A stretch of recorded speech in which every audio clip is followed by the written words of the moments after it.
Bonjour à tous et bienvenue à la deuxième saison d'Au-delà des préjugés, un balado porté par Diversité 02, un organisme communautaire au Saguenay-Lac-Saint-Jean pour la communauté LGBTQ+. Je suis Roxane Hébert, votre animatrice, et je suis heureuse de vous accompagner tout au long de ce balado pour explorer ensemble différents sujets qui touchent la communauté LGBTQ+. Nous aurons des invités inspirants, des histoires authentiques et nous créerons des espaces de partage et de dialogue. Que vous soyez des gens impliqués ou simplement intéressés à en apprendre davantage sur la diversité sexuelle et de genre, vous êtes au bon endroit. Bonne écoute! Allô tout le monde! Bienvenue à cette 12e épisode du balado Au-delà des préjugés. Aujourd'hui, je reçois deux personnes invitées avec moi qui sont déjà venues durant la saison. Donc, allô Léo! Allô! Est-ce que tu voudrais juste te représenter tes pronoms? Oui. Ce que tu fais? Moi, c'est Léonidas, pronom Eliel. Je suis agent de développement et intervenant chez Diversité 02. Parfait. Puis on a aussi Roxane avec nous, Roxane Gervais. Oui, allô. Donc, Roxane Gervais, comme tu viens de le mentionner, moi, je suis à la direction de Diversité 02. Bien, bienvenue. C'est le fun de vous avoir pour conclure cette saison. En fait, aujourd'hui, on avait le goût de parler d'un sujet qui nous touche, qui touche la communauté LGBT. On avait envie de parler du climat actuel, du climat au niveau macro, en fait, de qu'est-ce qui se passe par rapport à ça. Entre autres, on avait envie de parler de désinformation et de la polarisation, finalement, qui touche la communauté. C'est deux grands termes qui, peut-être pour certaines personnes, ne veulent peut-être pas dire grand-chose ou que les gens ne comprennent pas. Donc, je ne sais pas si ça serait possible de peut-être m'expliquer un petit peu c'est quoi ces mots-là, ces grands mots intelligents-là. Bien, en fait, quand on parle de désinformation, c'est qu'on vient parler d'informations qui sont fausses, mais qui sont beaucoup véhiculées. Surtout, là, on en a vu beaucoup via les réseaux sociaux. Donc, on parle d'une information qui était à la base basée sur peut-être des faits réels, mais qu'à force d'être diffusée, a été complètement déformée, puisque les gens retiennent à la fin, c'est la version déformée de la situation qui était réelle au départ. Mm-hmm. Fait que par rapport à la désinformation, je trouve que c'est assez clair. Puis quand on parle de polarisation, on parlerait de quoi, par exemple? Bien, la polarisation, c'est un peu... on le voit de plus en plus, surtout depuis la COVID, là. Puis, tu sais, c'est pas juste moi qui dis ça, c'est des chercheurs aussi, les médias, etc. C'est quand le discours se rejoint de moins en moins entre les différents groupes. Les différents groupes, en fait, sont de plus en plus chacun de leur bord. Puis quand on parle de polarisation au niveau LGBTQ+, ben on va surtout parler, admettons, des groupes LGBT ou des gens qui sont dans une position d'ouverture. Mm-hmm. On voit que de plus en plus, les groupes dans des positions d'ouverture sont de plus en plus en ouverture. Mais de l'autre côté, on voit aussi qu'il y a des personnes qui sont de plus en plus dans la fermeture. Puis ces deux groupes-là, ben ils vont de plus en plus dans les extrêmes, en fait. Okay. C'est qu'on se rend compte qu'il y a de moins en moins de gens qui sont dans le milieu. C'est de moins en moins nuancé. De moins en moins nuancé, puis il y a de moins en moins aussi d'interaction entre les différents groupes, en fait. On se rend compte qu'il y a des gens qui sont très, très pro-LGBT, puis il y a des gens qui sont très, très anti-LGBT, puis il y a de moins en moins de conversations entre les différents groupes, puis de plus en plus de polarisation, en fait, de division entre ces groupes-là. Il y a un fossé qui se crée vraiment oui, entre absolument. Les opinions, finalement. Oui, puis ça touche pas seulement les groupes LGBT, ça va toucher aussi, quand on parle des groupes d'antiracisme, ça va parler aussi de n'importe quel sujet, en fait, qui est un peu d'actualité en ce moment. Là, on voit la même affaire par rapport à l'apparence corporelle, par rapport à tout ça. Là, ouais. En fait, tout ce qui est diversité actuellement est sujet de polarisation dans le contexte actuel. Là. Puis quand on parle de contexte actuel, c'est pas nécessairement au moment présent où on se parle, mais c'est une escalade qu'on a pu voir depuis la COVID, en fait. On a pu voir une escalade au niveau de l'augmentation des climats de désinformation et de polarisation. Fait que c'est clair qu'en parlant de tout ça, on comprend bien pourquoi le climat actuel est peut-être plus difficile en ce moment ou par rapport à la communauté, si les discours se polarisent de plus en plus. Puis quand on parle de polarisation, est-ce que c'est nécessairement violent? Est-ce qu'on parle de violence quand on parle de polarisation? Bien, je pense qu'on peut parler de violence, puis je pense qu'il peut y avoir de la violence impliquée, mais pas seulement de la violence non plus. Là. Je pense que ça implique beaucoup de choses. Puis ça... Moi, je veux surtout, quand je parle de polarisation, j'aime beaucoup parler aussi, de l'effritement du tissu social puis de l'effritement des liens. C'est au sein même des gens autour de nous, ben de plus en plus, on va se dissocier des gens qui nous entourent parce qu'ils ont des points de vue qui ne touchent plus nos points de vue qu'on a au niveau politique. Donc, il y a ça aussi qui se passe dans la polarisation. Oui, il y a la violence, mais il y a aussi l'effritement des tissus sociaux. Là. Puis on peut aussi garder en tête que si on exclut tous les enjeux de violence, ça peut aussi venir briser des liens intrafamiliaux, des liens relationnels. Tu sais, on vient de passer la période des fêtes, là. Quand on amorce une période des fêtes en se disant « OK, cette liste de sujets-là, c'est à éviter pendant le temps des fêtes afin de s'assurer que tout le monde s'entende bien », bien, c'est un peu ça la polarisation. C'est que là, avant, il y avait certains sujets, finances, religion, qui étaient un peu des classiques de on évite ça.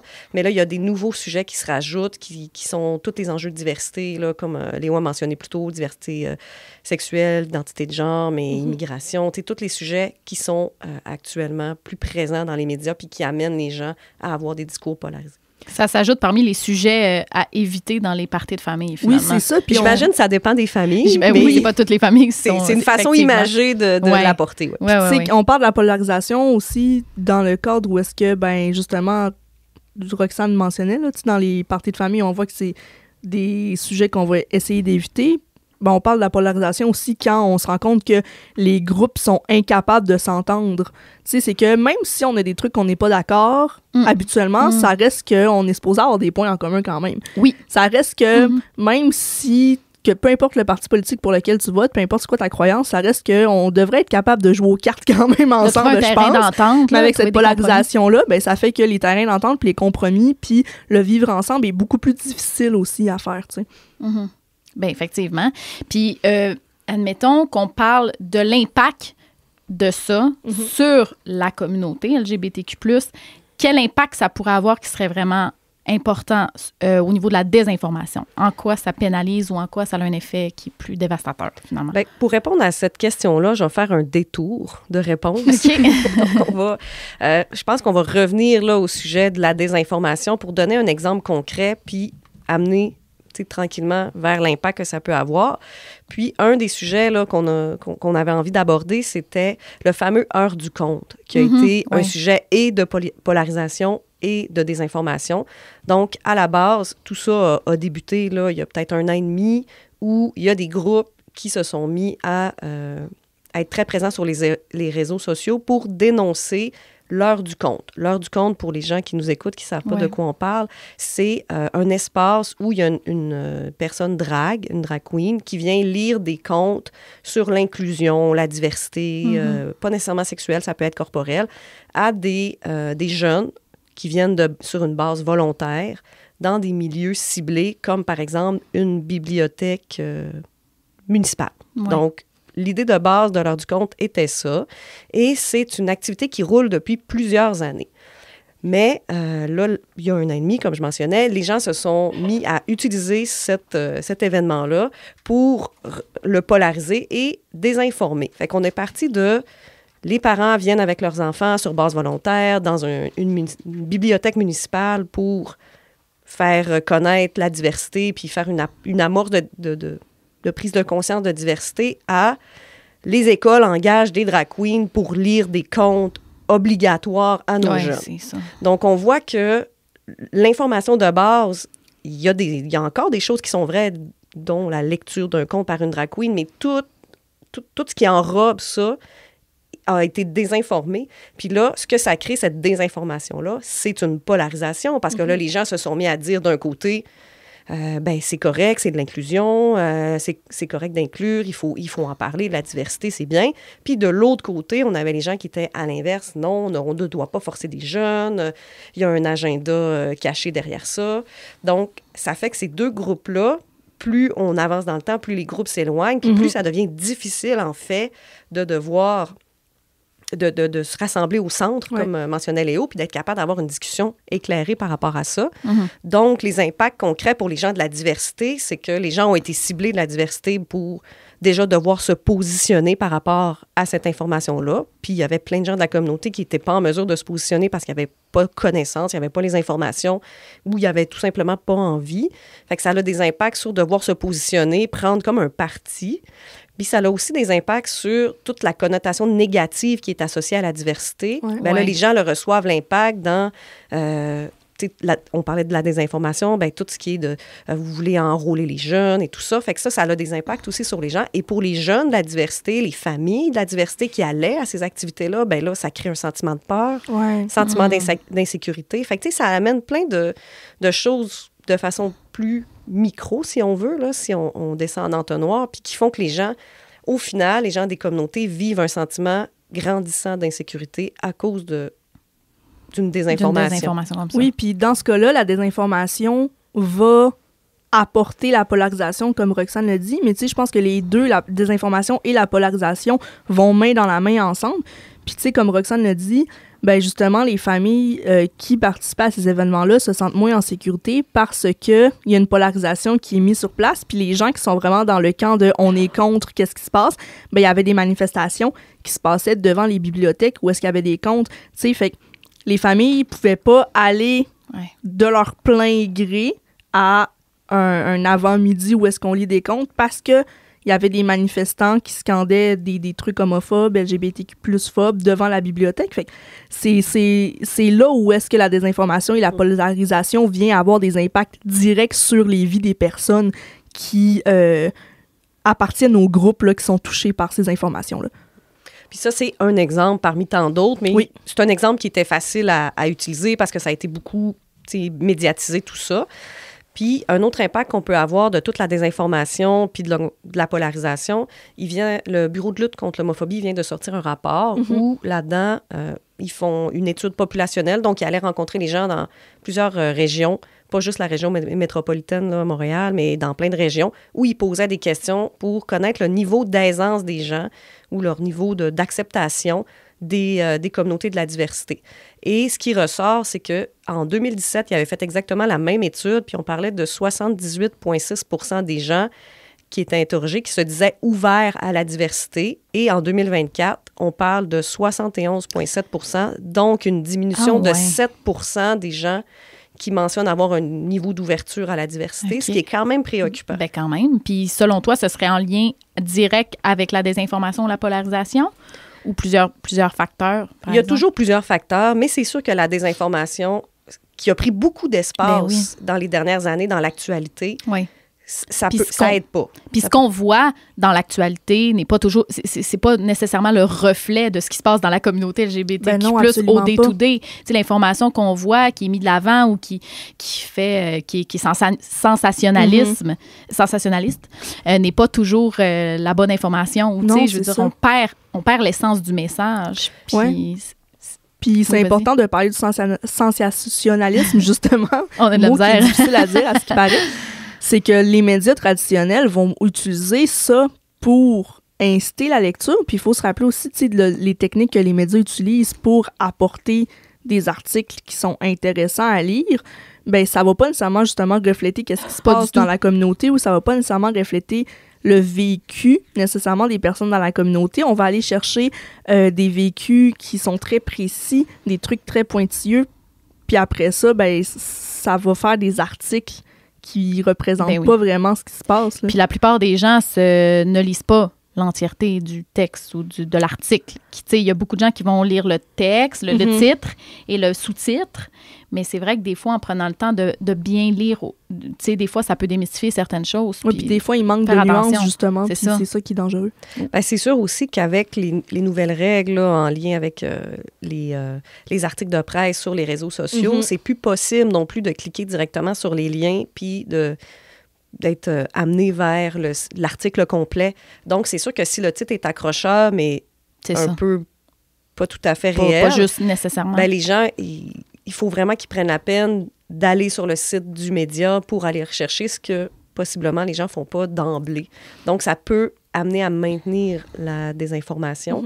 Puis, au niveau aussi de la baisse du pourcentage, je pense qu'une autre chose qu'il faut garder en tête, c'est la surreprésentation de ces cas qui sont souvent isolés là, dans les médias, dans des moments où des fois c'est plus tranquille au niveau des médias, fait que ça devient, les communautés LGBT deviennent, comme je mets des guillemets qu'on ne voit pas, là, mais des cibles plus faciles parce qu'on le sait que le sujet est polarisant, on sait que ça vient chercher des valeurs, puis on sait que ça vient jouer aussi sur comment les gens vont réagir. Donc, Je pense que ça attire l'œil quand on voit un gros titre comme ça. Oui. Ben, c'est que tout le monde va être intéressé, que ça soit positivement ou négativement, Exactement. en fait.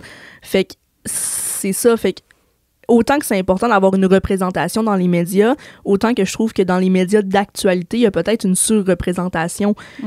Puis des fois, c'est pas tout le temps positif. Tu sais, il y a beaucoup de gens qui disent « Ah, mais on vous voit tout le temps partout dans les médias, qu'est-ce qui se passe, etc. » Mais ça arrive souvent que c'est des chroniqueurs, des chroniqueuses qui ne font pas partie des communautés LGBTQ+, qui font des articles qui sont pas nécessairement positifs, puis eux aussi, tu sais, ils ont leur part à jouer dans la représentation qu'on a dans les médias, en fait, notre communauté. Fait qu'il faut garder ça en tête aussi, là, tu sais, que des fois, oui, on est représenté dans les médias, mais c'est pas un move de personne de la communauté LGBTQ+. Non, c'est pas un move de aucune organisation des communautés LGBTQ+, le pourquoi on est dans les médias. Tu sais, des fois, il faut se demander ça vient de où, puis pourquoi est-ce qu'on utilise les enjeux LGBT dans cet article-là? Est-ce qu'on l'utilise juste parce qu'on sait que ça va faire réagir ou on l'utilise parce qu'on a vraiment une information pertinente à venir délivrer, tu sais? Puis, tu sais, là, on parle beaucoup des médias et tout, mais j'imagine que dans la désinformation et tout ça, on peut parler aussi des réseaux sociaux de manière générale, de n'importe qui poste n'importe quoi, qui parle de son quotidien ou qui, tu sais, qui vient parler de la communauté LGBT, tu sais, maintenant, on a tellement d'informations qui nous viennent de partout, qui est accessible, qui est...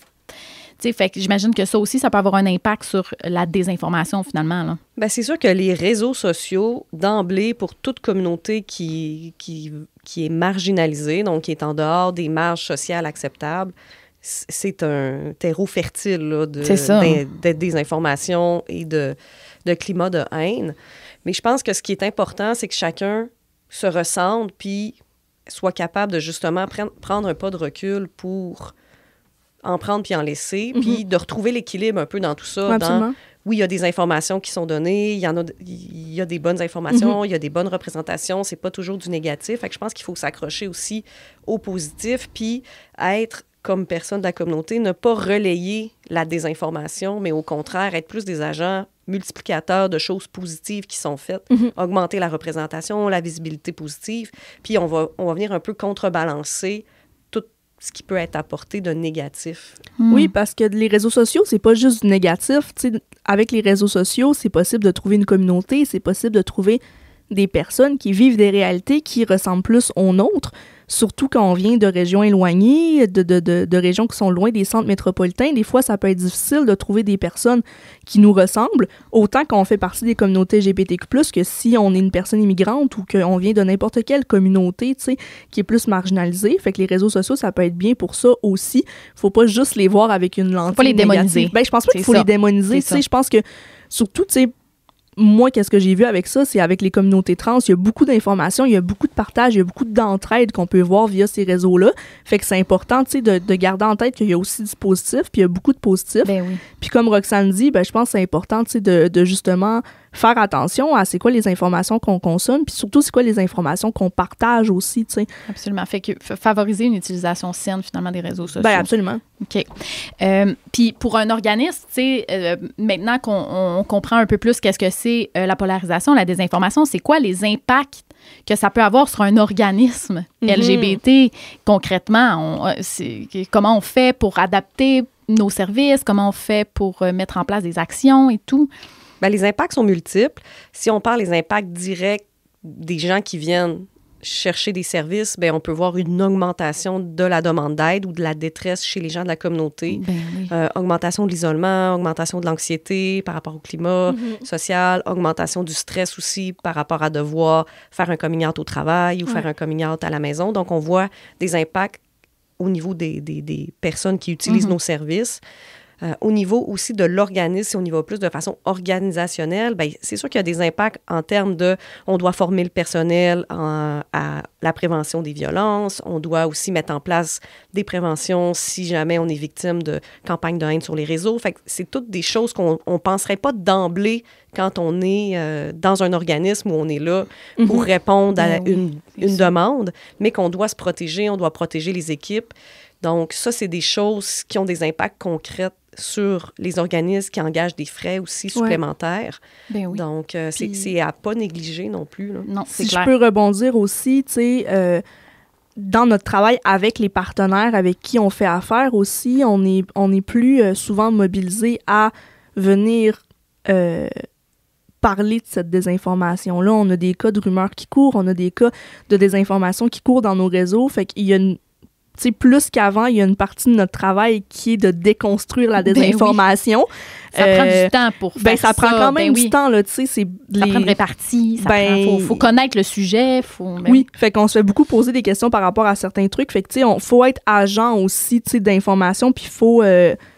autant dans notre vie personnelle, mais surtout dans notre vie professionnelle, quand on est dans un organisme LGBTQ+, là, je pense qu'il faut prendre beaucoup de temps à déconstruire la désinformation puis à répondre aux questionnements des gens. Les gens ont beaucoup de questions, puis je pense que c'est une force qu'on a dans notre région peut-être. Les gens viennent beaucoup nous voir quand ils ont des questions en lien avec soit de la désinformation, qui entendent des rumeurs qui se passent, qui ont des liens avec les enjeux LGBT ou qu'eux pensent qu'il y aurait peut-être un lien avec les enjeux LGBT. Ils viennent beaucoup nous voir, nous poser des questions. C'est super positif, mais il faut garder en tête que nous, pendant qu'on répond à ces questions-là, il n'y a pas de l'intervention qu'on peut faire et tout.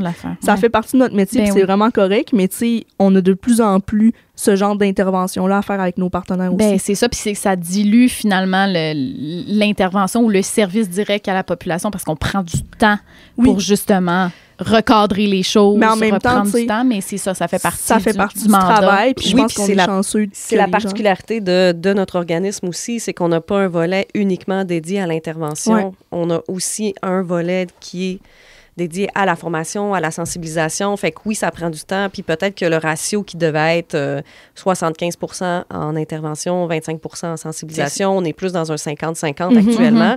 Fait que le temps est redistribué différemment, ça c'est sûr. Puis il faut s'adapter aussi aux nouvelles réalités. Fait que je pense que ça fait partie. Absolument. Ça fait partie, mais c'est la beauté de notre organisme, c'est qu'on a le loisir de pouvoir le faire, d'avoir un espace puis d'avoir des équipes qui sont capables d'être à 50% de leurs tâches en formation, en sensibilisation, en kiosque et en même temps d'être en mesure de répondre à la demande. Donc, si on a des entreprises qui nous contactent, si on a des écoles, si on a peu importe quel milieu nous contacte pour avoir de la formation, de l'information, on est capable de répondre puis de répondre de façon rapide. C'est ça. Donc, ça, c'est vraiment une force qu'on a, nous, au sein de Diversité. Ouais, vraiment. C'est vraiment le fun, en tout cas. Puis je me demande aussi, tu sais, là, on parle vraiment de l'organisme où on a parlé de diversité, mais aussi, j'imagine, c'est la même chose pour les organismes LGBT. Tu sais, on doit comprendre que c'est une réalité qui existe puis adapter nos pratiques, justement. Mais si on parle d'une manière plus individuelle, comment, comme personne de la communauté, au niveau micro, comment on peut s'adapter ou comment on peut prendre soin de nous par rapport à tous ces enjeux-là ou par rapport à ces réalités-là? Qu'est-ce qu'on peut mettre en place pour s'assurer d'être bienveillant envers soi-même, envers la communauté, finalement? Bien, c'est une bonne question parce que, tu sais, avec tout ce qui se passe au climat plus politique, au climat qui est plus macro, des fois, en tant qu'individu, on se sent un peu désarmé devant tout ça parce que c'est tellement gros, il y a tellement peu de choses qu'on peut faire dans le réel pour avoir un impact sur ça, puis on se sent des fois un peu impuissant puis désarmé, puis ça, c'est des sentiments qui sont vraiment déplaisants puis qui sont pas le fun, tu sais. Mais qu'est-ce qu'on peut faire pour se redonner ce pouvoir d'agir-là, puis pour se redonner l'impression d'avoir un impact sur les choses, parce que c'est important d'avoir l'impression qu'on a un impact sur les choses puis qu'on peut changer les choses, tu sais. Puis je pense que l'important, c'est de réduire notre vision un petit peu plus à qu'est-ce qui se passe au niveau individuel, qu'est-ce qui se passe au niveau de notre communauté directe, puis d'un petit peu laisser de côté le niveau politique et tout, tu sais, de regarder la communauté directe autour de moi, mon cercle d'amis, ma famille, les gens que je côtoie dans la vie pour vrai. C'est quoi l'impact que moi, je peux avoir auprès de ces personnes-là? Parce que si on va à ce niveau-là, ben c'est sûr qu'il y a quelque chose qu'on peut faire. C'est sûr qu'on a un pouvoir d'agir à ce niveau-là, c'est sûr, tu sais. Qu'est-ce qu'on peut faire? Comment est-ce que je peux déconstruire avec les gens autour de moi certaines désinformations? Comment je peux, autour de moi, prendre soin des gens autour de moi aussi? Comment est-ce que je peux faire les petits changements positifs que je voudrais voir? Comment est-ce que je peux les faire à mon échelle? Puis si on arrive tous à faire ça à chacune de nos échelles, bien, il y a des changements qui vont pouvoir se faire. Puis c'est vrai qu'il ne faut pas oublier qu'il faut faire du changement au niveau macro aussi, mais tu sais, ça, je pense qu'admettons, nous, Diversité, on a un volet politique, puis on travaille pour ça. Fait que tu sais, je pense qu'il faut savoir qu'on on a des changements à faire à toutes les échelles. Puis que Exactement. des fois, ben, pour se redonner un petit peu espoir, il faut aller vers des échelles qui sont les peut-être... attentes. Oui, il faut aller vers des échelles qui sont peut-être un petit peu plus petites où est-ce qu'on a plus de facilité puis à avoir un certain pouvoir, là, tu sais. Oui, puis j'ajouterais, si je veux faire un peu d'autopromotion, une autre façon quand même de répondre à cette question-là, c'est pour les gens des communautés. Si vous ne savez pas par où commencer, vous êtes dans la région du Saguenay, vous pouvez nous contacter. On a plein de projets qui sont là. Souvent, on a besoin de personnes pour nous aider dans des activités. On est ouvert aussi aux nouvelles idées. Fait que ça peut être une façon très micro de justement prendre position, de venir en aide sans rentrer dans un volet nécessairement de devoir défendre des droits parce que c'est pas tout le monde qui a envie de faire ça tout le temps. Mais ça peut être une belle façon de faire. D'ailleurs, on pourra en profiter là, pour remercier tout le monde qui ont participé aux 2 saisons du podcast. C'est une façon, justement, de prendre soin des autres, de faire des partages, de rendre les communautés visibles, mais visibles de façon positive. Mais de s'exposer aussi comme personne, de partager son vécu, c'est pas évident. Puis je pense que les personnes qui sont venues justement dans cette saison-là, dans la saison avant, c'est une belle manière aussi d'aller toucher les gens dans leur quotidien. Oui, absolument. Puis il y en a des fois qui se questionnent, qui sont dans plein d'enjeux. Fait que moi, je pense que... À qui la chance pour la saison 3? Oui, effectivement, on aimerait ça faire une saison 3. En fait, spoiler, là, ça se pourrait, là. En Rox? Oui. Spoiler accepté. C'est accepté, yeah! OK. En tout cas, moi, ça me fait vraiment plaisir de parler avec vous de polarisation d'un sujet vraiment comme d'actualité qui est peut-être plus sensible ou en tout cas peut-être, mais il faut en parler. C'est important de parler de désinformation, de polarisation parce que c'est la réalité. Puis, justement, si les gens sont intéressés, que vous avez aimé la saison 2, la saison 1, que vous avez envie d'en savoir un peu plus sur nos services, comme Roxane disait, il y a toujours l'infolettre. Vous pouvez aller vous abonner pour avoir accès à toute l'information sur les activités qui s'en viennent, qui est disponible, en fait, sur notre site Internet et sur notre page Facebook. Bref, on est assez disponible en ligne. Donc, voilà. Fait qu'on vous remercie pour votre présence, pour votre écoute. Puis on se dit à une saison 3. Merci Léo. Merci Roxane. Merci à toi.